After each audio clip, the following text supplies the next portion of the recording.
Halo, selamat sore Pak Co. Sore Mbak Rita.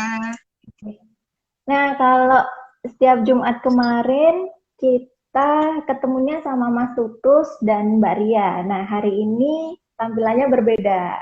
Saya dan Mbak Coco hari ini yang akan ngobrol bareng tentang karir. Nah, kita akan karir talk. Jadi kita akan ngobrol seputar karir. Temanya hari ini yaitu online interview. Nah, buat teman-teman yang penasaran apa itu online interview, teman-teman bisa komen nih, nanti bisa tanya-tanya dengan Mbak Cucu juga ya, pastinya. Oke. Boleh. Nah, sebelumnya saya perkenalkan diri dulu, nama saya Tita Anwar, saya psikolog. Kemudian ada uh, pemateri kita yang keren, yang cantik, ada Mbak Coco. Nah, namanya Mbak Nika Wulan, tapi biasa disapa atau lebih akrabnya Mbak Coco panggilannya. Nggak apa ya, kita panggilnya Mbak Coco biar lebih akrab ya Mbak Coco ya. Oke, beliau ini GM di HCS, Human Capital Services. Human Capital Services ini biasanya sering banget berhubungan dengan perusahaan. Nah, biasanya yang berkaitan dengan rekrutmen perusahaan. Nah, Mbak Coco ini berpengalaman banget terkait dengan proses rekrutmen. Apalagi saat ini yang banyak sekali request ada online interview ya Mbak Jo ya. Teman-teman bisa tanya-tanya terkait dengan online interview. Nah, silakan Mbak Coco nih sharing tentang online interview. Sebenarnya online interview itu apa dan seberapa umum sih online interview ini dilaksanakan? Ya, kalau online interview ya kembali lagi ke kata interview yang jelas wawancara. Itu adalah salah satu upaya untuk menggali informasi dengan cara berkomunikasi dua arah antara interviewer dengan interview yang biasanya adalah kandidat. Nah, wawancara itu bisa dilakukan oleh tim HRD, bisa dilakukan oleh usernya langsung atau orang yang bekerja dalam bidang tertentu di bagian perusahaan. Bisa juga dilakukan oleh psikolog. Tuh. Kemudian kalau Oke. online ya secara daring, artinya kita tidak hadir secara fisik bersamaan di dalam satu ruangan, tetapi masih bisa bertatap muka, masih bisa saling melihat, masih bisa saling mendengarkan satu sama lain. Gitu, Mbak. Artinya sebenarnya hampir sama ya Mbak Co ya dengan interview-interview yang lainnya. Hanya saja modelnya itu lebih ke virtual gitu ya Mbak Co ya. Betul. Dan kalau tadi Mbak Tita nanya udah umum atau belum gitu ya? Mm-mm. Seberapa umum sih online interview ini? Ya, kalau sebelum pandemi sebetulnya di beberapa perusahaan itu sudah melakukan online interview, Mbak. Tetapi mungkin beberapa kalangan di HRD di Indonesia itu belum familiar, maksudnya belum banyak yang menggunakan gitu, karena ada beberapa pertimbangan, misalnya keterbatasan tools, baik di Mm-mm. pihak interviewernya ataupun interviewnya, kemudian potensi gangguan jaringan, ketidaknyamanan interaksi, ketidakoptimalan dalam komunikasi dan observasi. Kayak yang terjadi barusan, Mbak Tita ngomong bareng aku ngomong, atau aku menjawab Mbak Tita ngomong kayak gitu. Atau mungkin ada delay-delay gitu ya Mbak ya. Suaranya udah selesai ngomong, Mbak Titanya masih kelihatannya masih ngomong gitu. Kayak gitu. Tapi sekarang ketika ada masa pandemi ya diumumkan atau jadi umum, jadi udah kegiatan yang biasa, karena mau gimana lagi, karena kita terbatas ya, ada PSBB, nggak bisa ketemu secara fisik, lokasi-lokasi yang biasa untuk venue interview pun juga ditutup gitu. Ya Mm-mm. kadang-kadang memang harus didesak sama kenyataan dan kondisi, kita baru mau berubah gitu. Nah, kalau untuk kebetulan jadi kebiasaan karena sebelum pandemi pun sebetulnya kita sudah melaksanakan tuh online interview, karena misalnya nih yang sudah pernah dilakukan adalah apa namanya, interviewernya di Jogja, kandidatnya ada di Kalimantan gitu. Padahal kita mau cuma wawancara satu orang, kalau harus ngirim satu orang ke Kalimantan, wah kayaknya biayanya tinggi banget. Nah, yang perlu dilakukan adalah adanya penyesuaian-penyesuaian untuk kondisi-kondisi yang menantang tadi, gitu Mbak. Oke, artinya sebenarnya sering melakukan itu ya Mbak ya? Udah kita sih siap gitu, udah beberapa kali melakukan. Nah, tinggal kembali ke klien sendiri. Klien percaya nggak sama online interview? Tapi kan kalau dengan kondisi pandemi kayak gini ya mau nggak mau harus percaya gitu. Toh kita bisa mengatasi beberapa tantangan tadi. Iya, betul Gitu, Mbak. sekali. Memang kadang Hmm. kita perlu dipaksa ya Mbak ya. Nah, sekarang Dijlomprong ke. ya benar. Nah, sekarang kalau perusahaannya sudah apa namanya sudah siap online interview, nah maka kandidatnya ini siap nggak dengan online interview gitu ya Mbak ya? Betul itu juga. Oke, tantangannya tadi selain apa namanya delay, jadi uh, keterbatasan kadang kan kalau psikolog atau interview itu kita sering lihat gestur ya Mbak ya. Tidak hanya Mm-mm, mm. sampaikan tapi gesturnya, cara sikapnya. Nah, keterbatasannya ini adalah tantangan kita untuk melihat bagaimana kesiapan dari calon karyawan ini atau interview ini saat di interview gitu ya Mbak ya. Karena kita nggak bisa lihat Iya, langsung, kita cuma keterbatasan dari atas sampai dada aja gitu tantangannya. iya. Untuk Mm-mm. mengatasi tantangan tersebut biasanya ada nggak yang dilakukan oleh interview ini? Ya, tergantung tantangannya, Mbak. Jadi ada berbagai macam tantangan itu baik dari sisi apa interviewer maupun interviewnya sendiri. Kalau dari interviewer tadi sebagian sudah dibahas sama Mbak Tita ya. Nah untuk interview sendiri itu harus siap mental. Oh ya, ini keduanya kesiapan mental untuk melakukan hal yang belum pernah dilakukan sebelumnya. Wawancara online ini kan memang belum banyak dilakukan, jadi harus siap mental, harus percaya, tetap percaya diri, kemudian juga ada rasa saling percaya. Jadi misalnya interviewernya juga harus percaya sama interviewinya bahwa dia juga akan memberikan yang terbaik, informasi yang terbaik gitu melalui online interview. Terus juga tantangannya misalnya penguasaan terhadap alat gitu kan.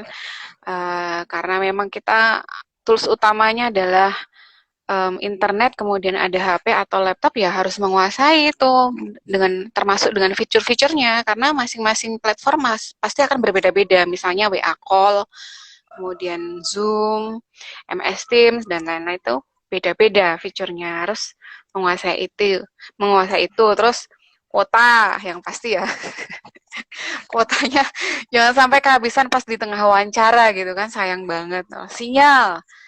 Nah, terus tadi balik lagi ke keterbatasan interaksi ya ngomongnya harus gantian mungkin. Terus kalau gambarnya blur karena sinyalnya nggak stabil atau memang kondisi HP-nya kurang bagus ya. Nah itu ekspresinya juga nggak kelihatan yang dibilang tadi sama Mbak Tita kayak gitu. Terus ya memang kita biasa mengobservasi ya gerak-gerik apa gesture dari interviewee gitu. Makanya biasanya saya ketika apa tim HCS membriefing itu biasanya dalam surat undangan itu peserta diminta untuk menampilkan paling nggak perut ke atas itu. Jadi tetap Oke, kelihatan dan harus menyalakan video gitu.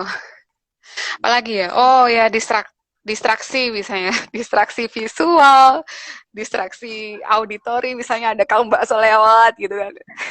Terus interviewernya misalnya kayak aku nih, aku kan punya dua anak, oh, anaknya di belakang berantem gitu. Itu itu jadi terdistract banget ya. warna-warni. Ya kayak gitu Mbak. Oke, Gitu. jangan sampai saat di interview tiba-tiba di belakangnya ada sesuatu yang oh gitu ya Mbak ya. Jemuran yang aduhai gitu Mbak. Betul sekali. Nah, berarti ini tantangan tersendiri juga ya bagi rekruter Mm-mm. interviewer maupun interviewee. Nah, teman-teman boleh banget untuk tanya-tanya seputar online interview ini dengan Mbak Jojo. Jadi bisa apa namanya tulis komen nanti kita diskusikan bareng.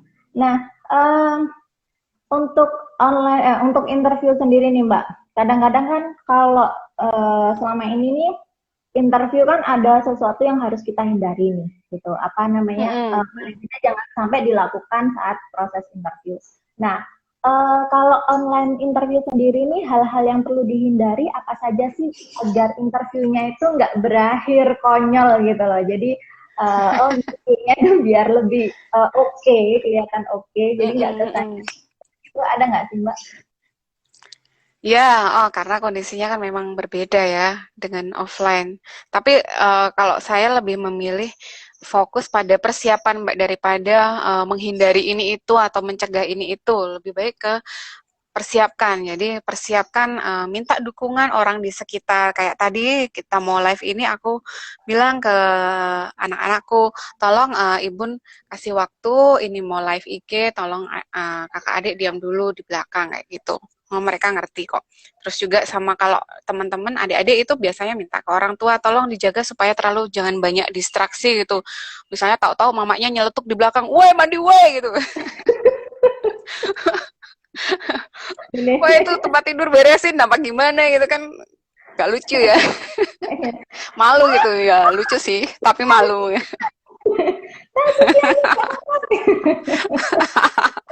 Nah kayak gitu. Apa kakaknya nyeletuk apa gitu yang isinya goda-godain gitu. Nah Ini terus kemudian kira terus apa? bercanda dengan teman mungkin ya Mbak ya, dikirain bercanda dengan teman atau kakaknya atau Mm-mm. saudara. Mm-mm. Nimbrung deh gitu. Nah, itu yang bikin konyol kayak.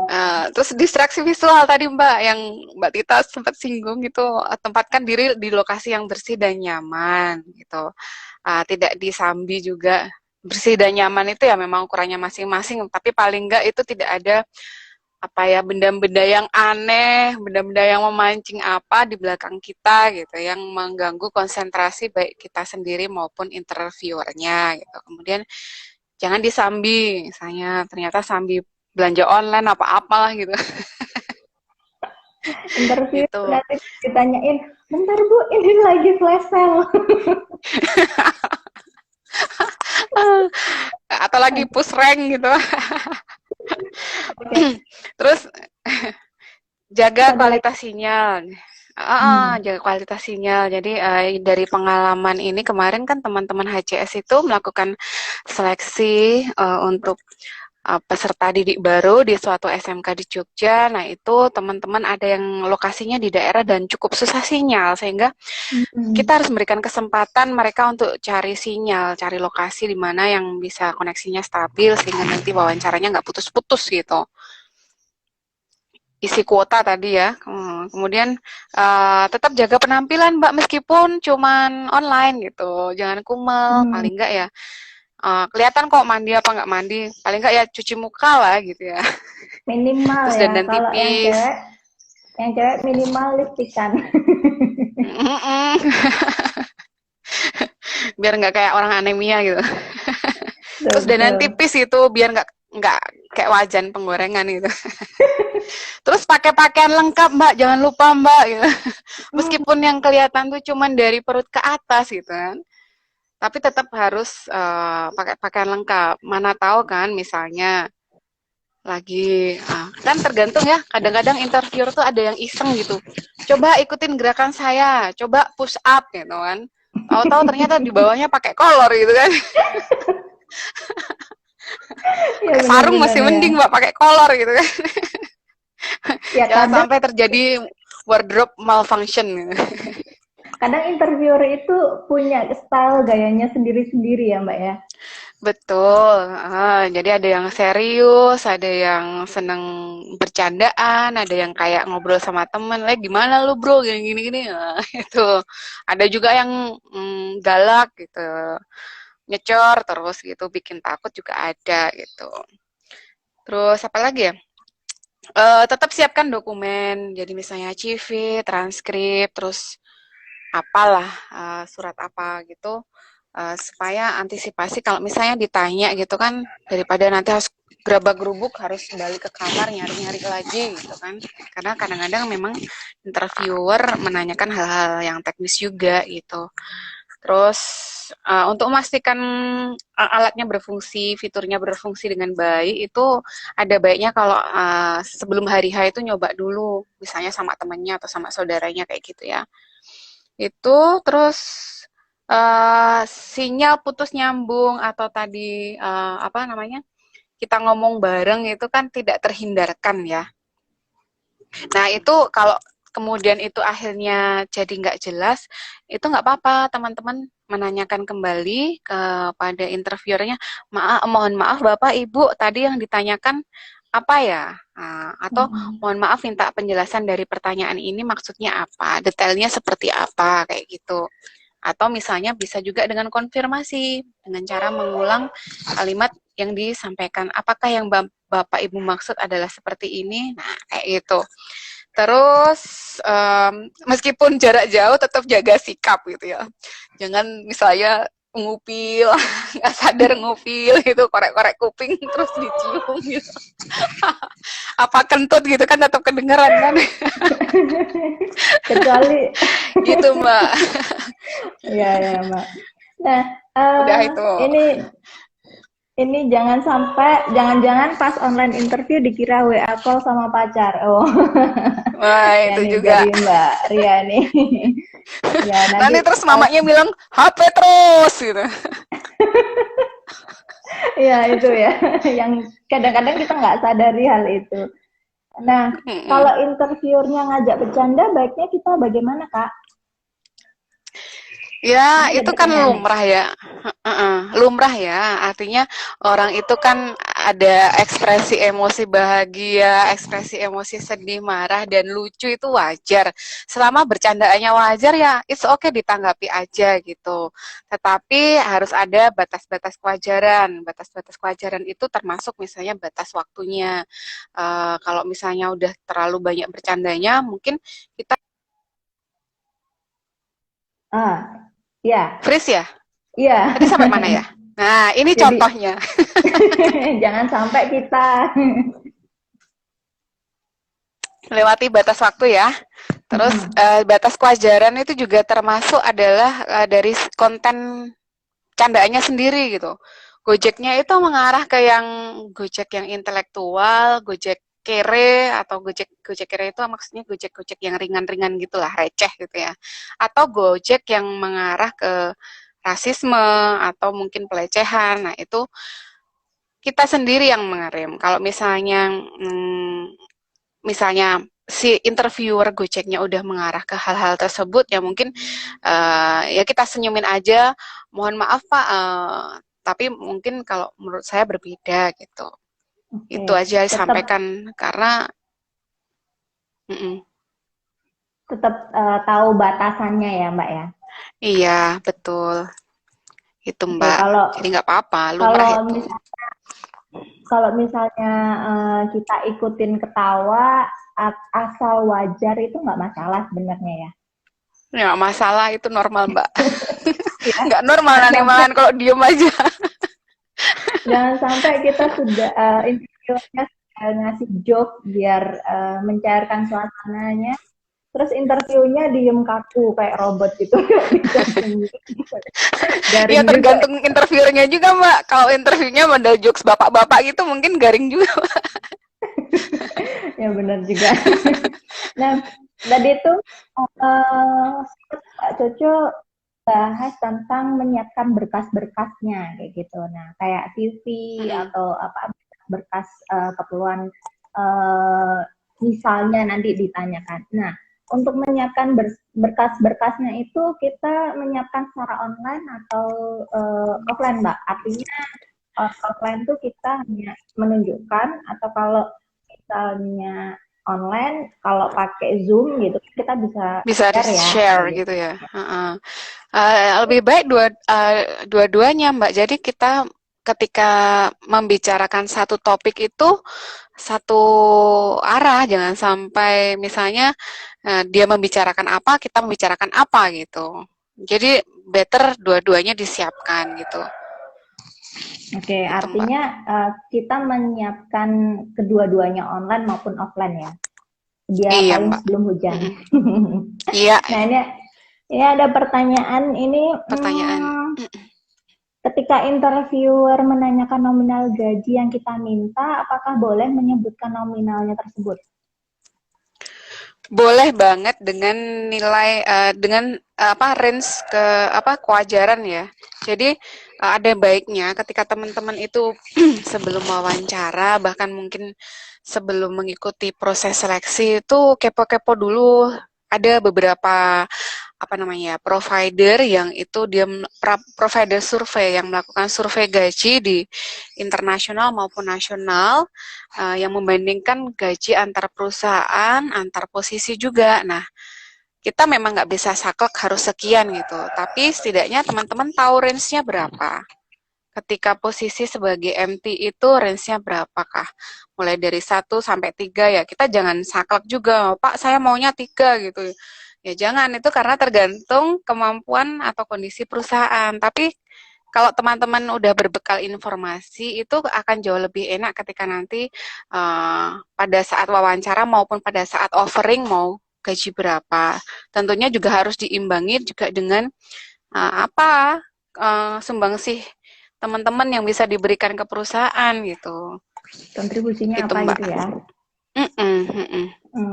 Jadi Ada artinya lagi? it's okay, nggak masalah ya Mbak ya untuk Nggak apa-apa. menyebutkan nominalnya asal kita tahu nih, kita cari tahu terlebih dahulu berapa sih range-nya nominalnya untuk Mm-mm. posisi tersebut kayak gitu. Jangan sampai kita udah mintanya tinggi banget kayak gitu, tapi kita nggak Mm-mm. search dulu di posisinya ini tuh berapa sih biasanya. Oke, Iya, ada dan lagi nih. posisi MT di berbagai bidang tentunya juga beda. Harus dilihat juga ya bidang industrinya. Hmm, Gitu. berarti tergantung bidang industrinya juga ya. Oke. Iya, Nah, betul. Silahkan. ini ada yang tanya nih, kalau memilih warna hijab pengaruh nggak ke moodnya interviewer? Adakah warna-warna yang harus dihindari? Kira-kira misalnya saya pakai yang colok itu atau Kalau secara umum warna enggak ya. Maksudnya masih sarannya memang yang natural warnanya, warna-warna tanah, warna-warna yang hangat. Tapi warna hijau, biru itu pun masih oke selama bukan warna yang neon. oke. Nah, kalau Mbak Tita ini kan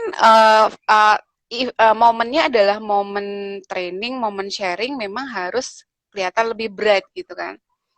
Tetapi memang harus menarik gitu kan, menarik, menyolok gitu. Tapi kalau wawancara beda, itu memang butuh konsentrasi gitu ya Mbak ya. Jadi alangkah lebih baik pakai warna-warna netral, earthy gitu. Tapi hijau, biru, kuning selama itu tidak terlalu kayak neon sih nggak apa-apa gitu.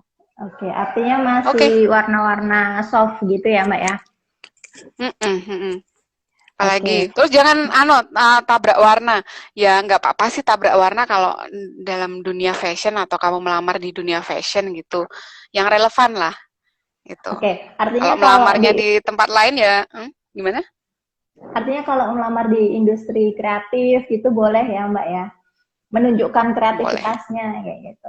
Tapi kalau Mm-mm, melamar mm-mm, di mm-mm. perusahaan yang apa namanya lebih formal atau perusahaan-perusahaan yang apa namanya kayak Konvensional gitu. perbankan kayak gitu, mungkin memang kita harus menunjukkan profesionalitas kita ya. Iya, betul. Oke. Nah, pernah nggak sih Mbak menghadapi interview apa namanya pengalaman lucu saat interview? Anu, momen interview itu salah satu momen yang menyenangkan ketika Iya. proses rekrutmen dan seleksi dibandingkan Seru ya ngetes Mbak itu ya? kan tinggal baca instruksi itu interview sama LGD itu menyenangkan karena ada proses interaksi dengan manusia di sana. Nah itu banyak kisah lucu baik offline maupun online gitu ya. Kalau offline banyak sekali misalnya antara yang lucu dan kasihan itu misalnya ada interviewee ditanya cuma jawab ya tidak ya bu tidak bu atau nggak tahu bu nggak tahu ditanya apa lagi nggak tahu bu saya nggak tahu bu terus ada peserta yang lagi pilek gitu kasihan harus dikit-dikit ngelap hidung gitu terus grogi sampai banjir keringat sampai basah itu tangannya dingin gitu ya lucu dan kasihan juga gitu terus ada juga yang ini sering terjadi juga ternyata nangis di depan interviewer karena mungkin teringat dosa masa lalu gitu, atau kesalahan sama orang tua, sama guru gitu. Oke. Ada yang sampai nangis-nangis ya Mbak Jo? Kenapa? Ada juga berarti yang sampai nangis-nangis nih. Ada gitu. Terus kalau yang lucu tapi gemesin atau jengkelin juga ada Mbak. Ini yang kisah yang selalu saya kenang gitu sepanjang masa gitu. Yang Apa membuat itu Mbak? saya heran gitu.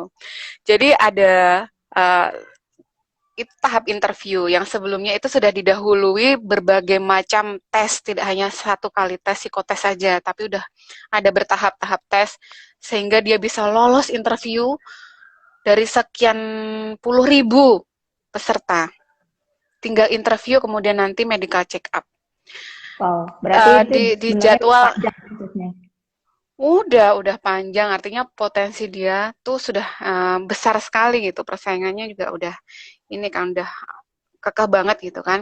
Nah, ketika tiba harinya itu interview memang sudah terjadwal ya, si A B C itu jam berapa. Nah, kita tuh berharap interview itu punya mindset pokoknya aku harus standby di hari itu gitu, bukan hanya di jam yang ditentukan gitu. Nah, suatu saat ada yang nggak bisa datang karena sakit atau apa, kemudian tiba-tiba harus digantikan oleh yang di bawahnya. Nah, kita panggil lah itu, kita telepon. Baik banget ya, upgrade nelponin gitu kan. Mbak di mana Mbak? Sekarang jadwalnya interview. Hah, saya ya? Iya, lagi di mana? Lagi di mall gitu. Terus gimana dong? Buset. Ya urusan elu lah gitu. Artinya, artinya sebenarnya kita harus prepare hari itu juga ya Mbak ya. Iya, jangan hanya prepare di jam yang dimaksudkan, tetapi kalau memang hari itu harus wawancara ya sudah, tunggu hari itu diluangkan, jangan untuk kegiatan yang lain-lain dulu. Kalau selesai wawancara mau jalan-jalan, silakan gitu. Kan Oke. jengkelin banget gitu. Itu tes BUMN Mbak gitu. Ngeri kan di Wow. saat Berarti semua udah banyak orang yang pengen masuk gitu kan. betul banget. Dianya menyanyiakan kesempatan gitu. Artinya sebenarnya kita Hmm. harus siap juga. Misalnya kita jam 8 nih interviewnya, jam 7 Mm-mm, semua mm. ini kita juga udah siap ya Mbak ya. Ya, sebaiknya begitu karena mungkin kita capek, ngos-ngosan, lapar, segala macam butuh ke toilet, itu kan butuh persiapan, harus nyiapin berkas, pendaftaran ulang, belum lagi kalau ada reschedule kayak tadi gitu, akanlah lebih baik kalau paling nggak 1 jam sebelumnya datang gitu. Oke. Itu masih mau cerita lucu lagi nggak nih? Aku punya 2 lagi nih yang lucu. Boleh, boleh di-sharingkan Mbak. Jadi jangan Ada yang bawa anu, eh? melakukan hal itu. Jadi jangan Ya, melakukan hal itu. betul. Ada yang ketahuan bawa contekan psikotes gitu. Ngapain coba Oke. psikotes dipelajari gitu. Kasihan banget udah bawa ternyata alat tesnya beda yang dipakai. Oke, Itu. ternyata Jadi teman-teman nggak perlu belajar psikotes itu. Yakin, percaya diri, terus ikuti aja apa kata instruksi dari testernya gitu. Nggak perlu bawa contekan. Terus yang terakhir ini contoh-contoh real case ini semua. Kandidatnya bau badan Mbak. Sumpah. ternyata bau badan itu juga berpengaruh ke interview ya Mbak ya. Ya, terutama untuk bidang-bidang yang sifatnya layanan atau jasa. Oke. Misalnya di hospitality, hotel, uh, travel, segala macam yang harus melayani tamu, harus tampil bersih. Bersih yang harus cantik, ganteng gitu. Bersih, rapi. Kayak gitu, itu cukup berpengaruh. Bau badan, bau kaki gitu. Gimana caranya teman-teman mengatasi itu. Tapi kalau misalnya yang dia bekerjanya di balik layar kayak operator, wah it's okay aja sih, nggak apa-apa gitu. Ketemunya sama mesin Hmm, doang gitu. Oke. Mm-mm. Artinya kita juga harus memperhatikan penampilan sampai bau badannya kita juga ya. Jangan Iya, itu sampai kalau offline. Heeh. jangan saat interview offline ini tidak menutup kemungkinan nanti akan juga dipanggil kan ya Mbak ya. Kalau Iya, setelah Mbak. interview offline sudah, nah nggak menutup kemungkinan akan dipanggil. Nah, dipanggil tuh kalau saat kita tidak bisa menjaga bau tubuh juga ya, gitu ya. Kadang-kadang kita Iya, Mbak. menahan nafasnya. Nah, itu juga harus diperhatikan. Terus ini ada yang tanya nih, Mbak, Mm-mm. sejauh Boleh. mana kita memperkenalkan diri jika diminta memperkenalkan diri? Nah, bagus banget nih.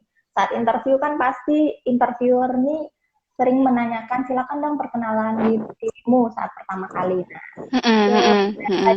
sih kita harus memperkenalkan diri? Itu ada dua, Mbak.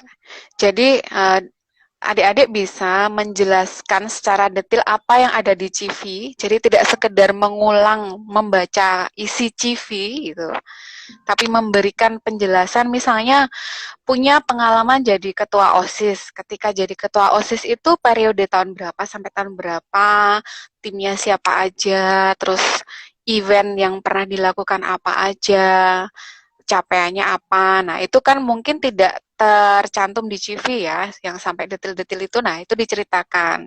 Atau menceritakan sesuatu yang benar-benar berbeda dari yang sudah tertulis di CV. Misalnya kegiatan sehari-hari seperti apa, hobinya apa, kemudian pengalaman-pengalaman yang berkesan apa. Nah, itu kan nggak tercantum di CV.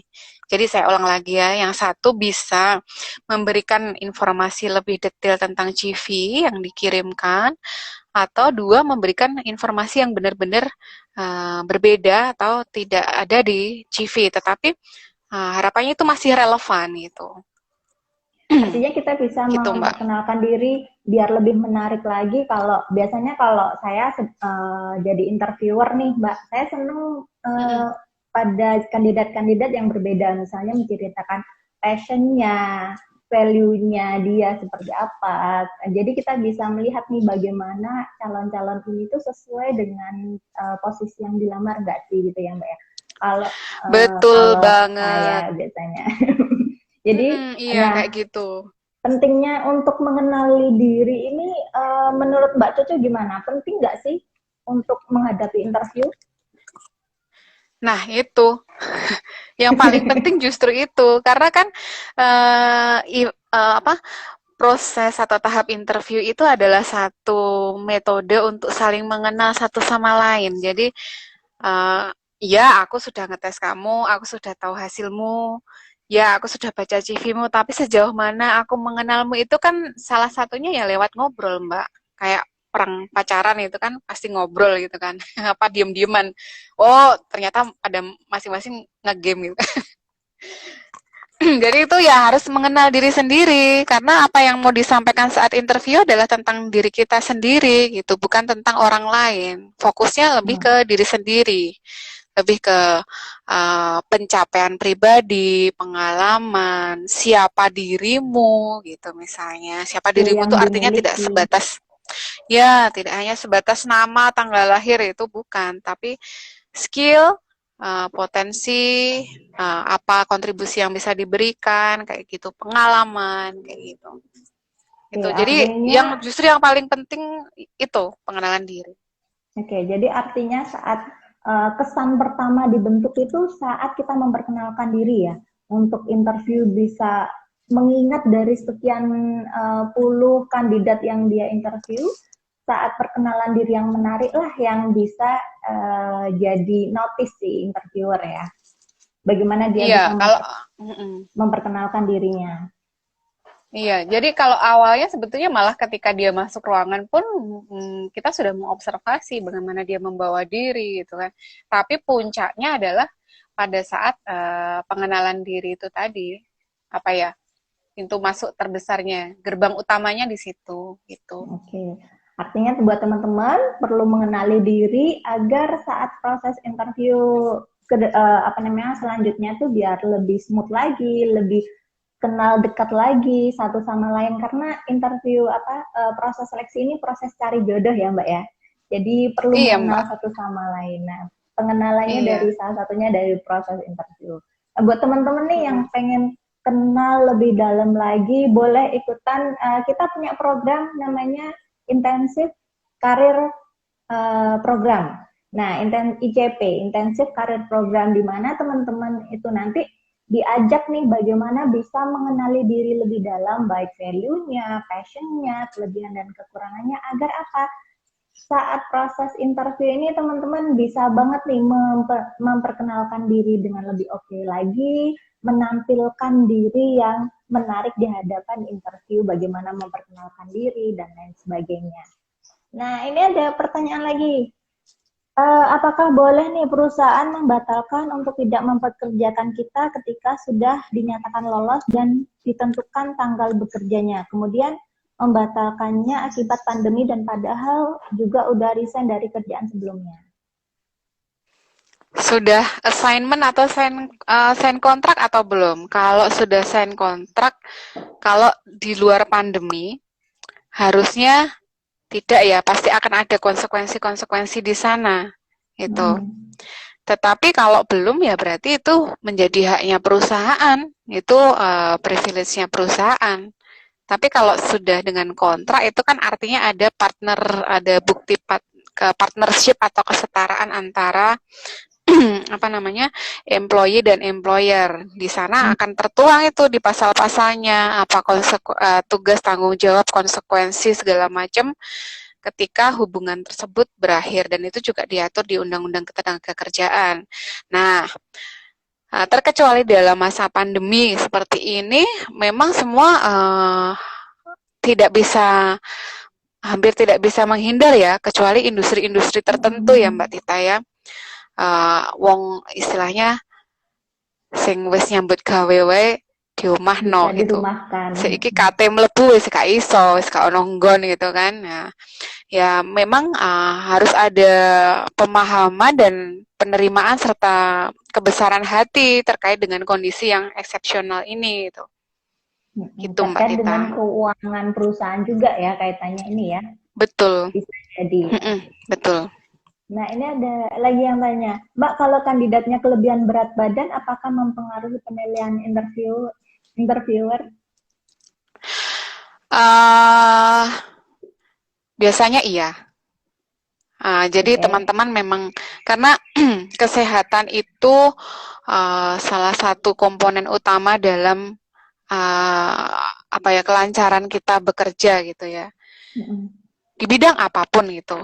Tak pikir kesehatan itu tetap harus salah satu yang menjadi komponen yang patut diseleksi gitu. Karena misalnya nih, meskipun pekerjaannya hanya duduk, tetapi kalau orang yang dengan badan yang cenderung berlebih itu biasanya reaksinya itu akan lebih lambat dibandingkan dengan teman-teman lain yang lebih berat badannya lebih normal gitu. Istilahnya kurang lincah gitu. Meskipun itu hanya pekerjaan-pekerjaan yang biasa duduk gitu. Tapi karena kan terhambat dengan berat badan, geraknya juga akan terbatas gitu. Jadi akan lebih baik jika teman-teman juga bisa menjaga berat badan sampai di angka yang normal gitu. Apalagi nanti ketika pekerjaannya itu membutuhkan kondisi fisik yang prima, nah itu akan lebih berat lagi. Kan nanti perusahaan juga beberapa perusahaan itu ketat secara medical check up-nya itu ketentuannya ketat, dan itu nggak sama ya setiap perusahaan itu. Bahkan dalam satu perusahaan ketika lokasi penempatannya berbeda, itu pun medical check up-nya akan berbeda Mbak. Kayak misalnya dulu ketika saya masuk ke perusahaan pertama itu karena lokasinya hanya di hutan gitu, maka pemeriksaannya ya sekitar gula darah, tekanan darah, bla bla bla. Tapi ketika di perusahaan kedua itu, di tempat kerja saya itu ada yang unsur ketinggian di gunung, di atas gunung, di mana tingkat oksigen rendah dan tekanan udara rendah itu kan akan berpengaruh pada aliran oksigen ke otak juga.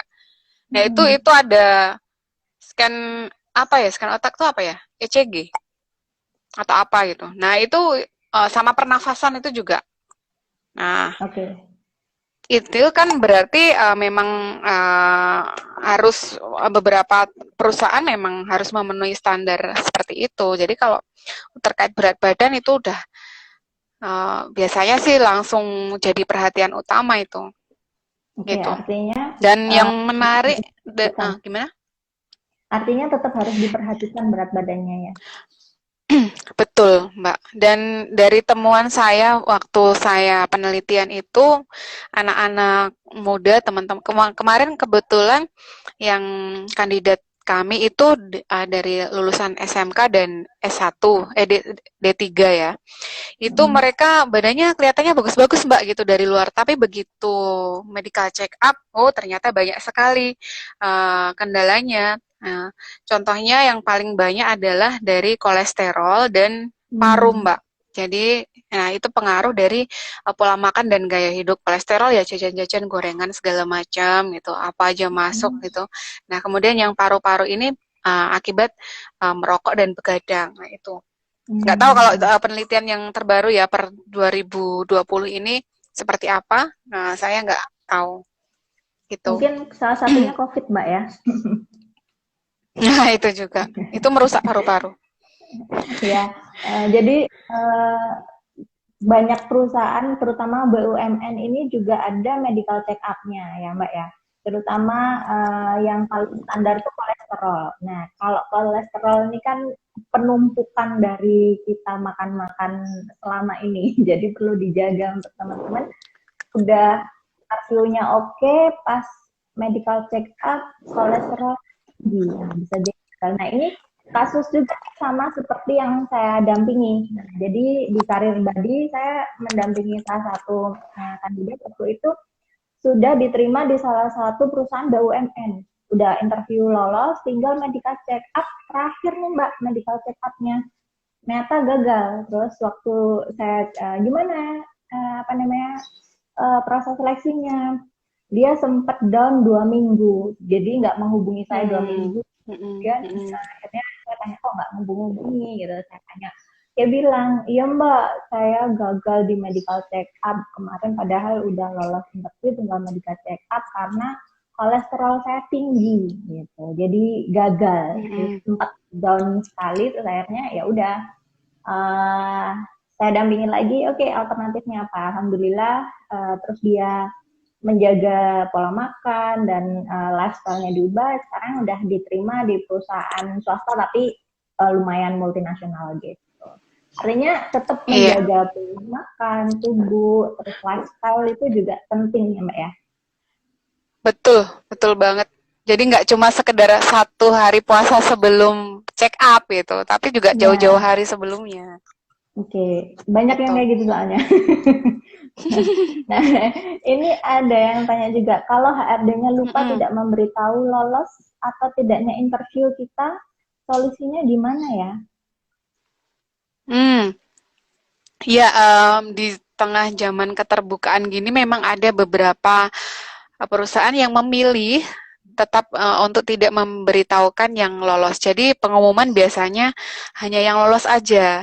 Itu mereka pasti punya pertimbangan sendiri. Salah satunya misalnya itu salah satu bentuk menjaga citra dari adik-adik sendiri para kandidat yang tidak lolos. Gimana sih perasaannya kalau misalnya nih lihat di web atau di papan pengumuman sekolah misalnya ada satu seat itu isinya ini peserta yang lolos. Kemudian ada satu seat isinya peserta nggak lolos dan ada nama kita di situ gitu. Ya mungkin nggak akan ngaruh buat perusahaan, tapi bagi teman-teman sendiri gimana dilihat teman-teman yang lain, bahkan mungkin sekarang masih ada pembulian gitu, kan itu yang dijaga perusahaan. Kenapa? Hmm. Salah satu alasan tidak mengumumkan peserta yang tidak lolos adalah seperti itu, dan itu memang privilege perusahaan ya, gitu. Dan kemudian juga nanti sebenarnya apa ya itu yang menjaga citra juga. Kalau misalnya tercatat di perusahaan X dia nggak lolos, di perusahaan ini nggak lolos. Nanti recordnya itu kan jejak digital itu kan kejam. Ternyata dia di perusahaan ini nggak lolos ya. Kasian juga Kasihan ya. juga. Mm-mm, mm-mm. Oke. Mbak, ini ada pertanyaan yang menarik nih. Kalau Apa? ditanya kegagalan terbesar dalam hidup kamu saat interview, kegagalan apa yang harus diceritakan dan kesan baik di depan interviewer? Dan terkesan baik. Eh, nggak usah membuat kesan baik. Ceritakan apa adanya aja. Setiap orang itu pasti pernah mengalami suatu ke prestasi maupun kegagalan. Jadi nggak ada ceritanya orang itu sukses terus atau gagal terus. Bahkan dengan menceritakan kegagalan itu, perusahaan atau interviewer itu bisa melihat bagaimana cara kita struggle menghadapi kegagalan yang kita alami. Bagaimana kita bounce back gitu. Apa ya bounce back itu apa Mbak? Mendal. Apa Bahasa Inggrisnya mendal itu. kelenturan. Nah, itu Eh, fleksibilitas kita, fleksibel. kegigihan ketika kita menghadapi tantangan maupun kegagalan. Justru dari situ kita malah bisa apa ya? Menunjukkan bahwa ya kita orang yang normal, aku pernah mengalami kegagalan tapi aku bisa loh bounce back dari kondisi kayak gitu, aku bangkit dari situ kayak gitu. Dan ketika nanti di suatu saat ada potensi kegagalan pun, kemungkinan besar aku juga tetap akan bisa kembali lagi, tidak depresi, stres terus apa gitu. Gitu. Oke, jadi kalau mau memilih kegagalan yang survive-nya kayak apa? Memilih kegagalan apa ya? Yang penting ya yang kegagalan yang nyata, terus teman-teman mengakui bahwa itu memang sebuah kegagalan dan itu kalau memang kesalahan teman-teman ya diakui saja itu kesalahan teman-teman. Jangan meletakkan itu sebagai kesalahan orang lain, malah nanti kelihatan jelek. Oh itu salah itu sih. Itu salahku. Jadi tidak menyalahkan orang lain gitu ya. Iya, dengan menyadari gitu kan terus biasanya interviewer akan nanya lah, terus kamu tahu itu salah gitu, terus apa yang kamu lakukan? Biasanya kan seperti itu. Ya diungkapkan aja, nggak apa-apa gitu. Artinya jujur ya Mbak Co ya, artinya jujur kemudian ceritakan pengalamannya sendiri, bukan pengalaman orang lain, dan itu benar-benar tergantung masing-masing individu, nggak bisa kayak template gitu ya. Jawabannya nggak bisa Mbak. Iya, bahkan dua orang kembar yang identik pun pasti punya kepribadian yang berbeda. Pengalaman yang berbeda juga ya. Iya, betul. Jadi buat teman-teman ada lagi pertanyaan-pertanyaan kegagalan terbesar dalam hidupmu, kemudian pencapaian terbesar dalam hidupmu dan lain sebagainya itu jawablah tergantung kondisi masing-masing gitu ya Mbak ya.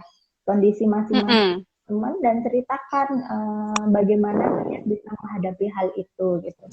Nah, kalau dibahas lebih dalam lagi ini tuh bisa menarik banget ya Mbak ya untuk tahu tentang diri kita, untuk bisa mendalam tahu apa sih pengalaman yang pernah kita lalui, kemudian kegagalan terbesar, kemudian value kita. Nah ini tuh seru banget kalau kita bisa mengenal diri, karena pertanyaan-pertanyaan interview nggak lepas dari tentang diri ya Mbak itu ya. Iya Mbak, benar banget. Tadi kita udah cerita kalau interview ini mencari jodoh, jadi pengen tahu nih tentang diri teman-teman, pengen tahu seberapa tahu tentang diri teman-teman terhadap dirinya. Sama dengan pertanyaan-pertanyaan resign, biasanya banyak banget nih kalau konseling atau training itu sering bertanya, gimana sih jawab kalau saya resign di tempat kerja yang dulunya biar pertanyaannya itu bagus kayak gitu, atau melamar di perusahaan ini. Nah, pertanyaan yang bagus tuh kayak apa sih? Banyak banget yang tanya kayak gini. Nah, itu pertanyaan apa jawaban, Mbak? Pertanyaan yang seperti ini ke kita. Oh iya, oke. Jadi mereka menanyakan jawabannya yang bagus tuh apa ya Mbak? Gitu. Nah, menurut Mbak itu gimana? Ada yang tanya seperti itu. Berarti ini ada dua ya, yang experience sama yang masih fresh grade atau yang masih mau masuk perusahaan gitu ya. Nah, kalau misalnya resign, itu kan, jadi pemutusan hubungan kerja itu kan ada atas kehendak pribadi, ada yang atas keputusan perusahaan. Kalau atas kehendak pribadi berarti dirimu menyadari dong kenapa kamu keluar dari perusahaan itu. Tidak apa-apa, disampaikan saja gitu, karena tidak ada sesuatu yang mutlak, tapi harus jelas alasannya di sana. harus runtut dan logis alasannya gitu. Kalaupun ternyata waktu itu alasan resignnya adalah emosional, ya nggak apa-apa, disampaikan aja. Uh, Mungkin tak contohin aja ya. Aku pernah Ya, Mbak. mengambil keputusan untuk resign secara emosional. Jadi aku kerja di tambang, di mana nggak kenal tanggal merah, nggak kenal hari Sabtu Minggu. Kebayang kan, mau Lebaran kayak mau Natal, pokoknya lu jatahnya masuk, lu kudu masuk gitu kan. Masuk. Wes babah no, prei ora prei mlebu. Nah, dengan jatah ada day off sebulan 2 kali gitu kan. Di tengah hutan tuh tempat kerjanya, bukan, jangan dikira di kota kecil atau di kota kayak Jakarta, Surabaya gitu, yang bisa jalan-jalan 5 menit keluar udah ada Indomaret gitu kan. Minimal Indomaret itu nggak ada gitu kan.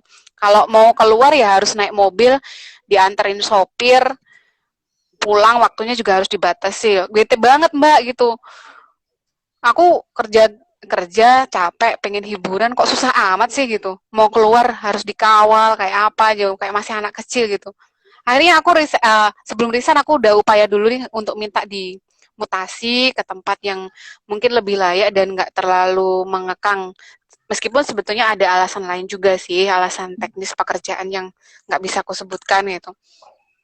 Tapi itu termasuk salah satu keputusanku yang emosional untuk resign dari perusahaan. Wis males ah di kono, wis nyambut gawe, kesel gak iso dolan-dolan ngono. Padahal saya wis tekan Kalimantan pengennya dolan-dolan keliling-keliling ngono kan. Gak iso. Wis resign wae aku.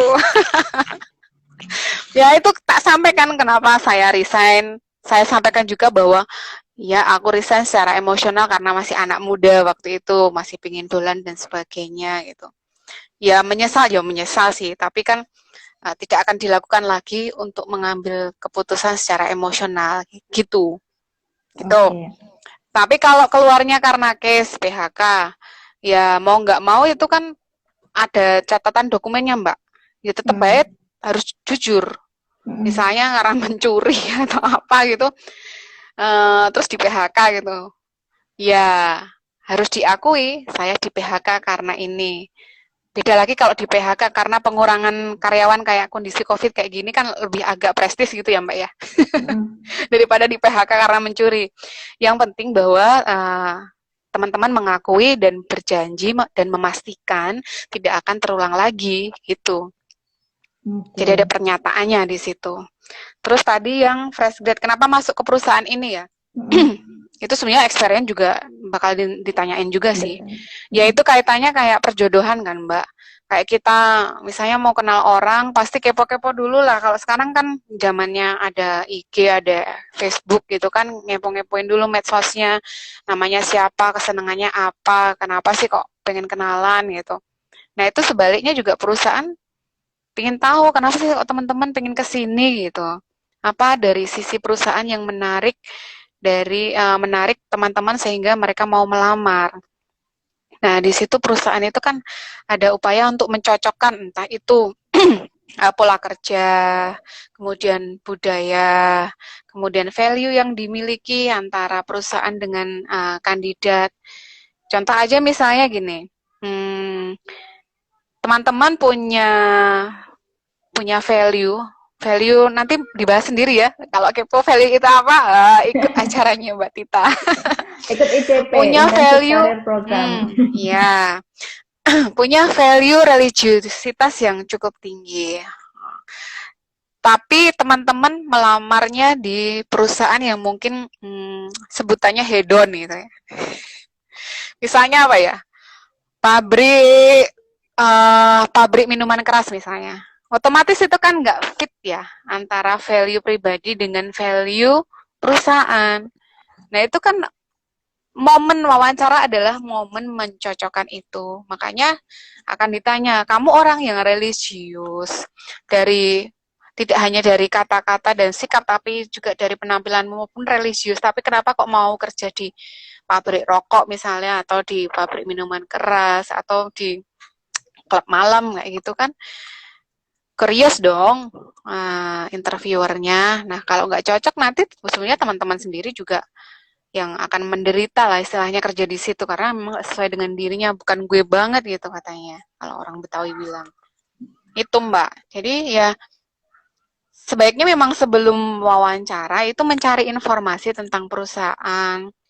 Perusahaannya itu bidangnya apa, cabangnya ada di mana aja, kliennya siapa, dan sebagainya, supaya nanti pas wawancara juga ngerti gitu. Jadi itu cocok denganku atau enggak, dan ketika ditanya tentang perusahaannya juga tahu apa perusahaannya sama kontribusinya dia yang bisa diberikan tuh apa gitu. Jadi relevan semua jawabannya. Ya, betul Gitu, ya Mbak ya. ada lagi? Jadi memang mengetahui tentang value diri dan value perusahaan, kemudian tahu tentang apa sih kebutuhan perusahaan dan skill yang kita miliki ini bisa nggak sih cocok atau enggak sih di perusahaan tersebut, ya memang kita harus tahu ya Mbak ya, tahu tentang diri kita dan tahu tentang perusahaan. Biar saat interview berlangsung menanyakan tentang kontribusi yang kamu bisa berikan, kemudian apa penyebabmu melamar di perusahaan ini, kemudian ketika nanti kamu melamar di sini apa saja nih yang akan kamu lakukan. Nah, itu kita nggak akan bingung, nggak akan freeze karena kita sudah tahu apa yang akan kita jawab nantinya gitu ya Mbak Jaya. Iya, betul Mbak. Itu nyebelin lah kalau misalnya ditanya tentang dirinya sendiri nggak ngerti lah. Sopo kan, mosok gak ngerti awakmu dewe gitu. Lah, gimana aku mau tahu dirimu kalau kamu sendiri nggak tahu dirimu gitu.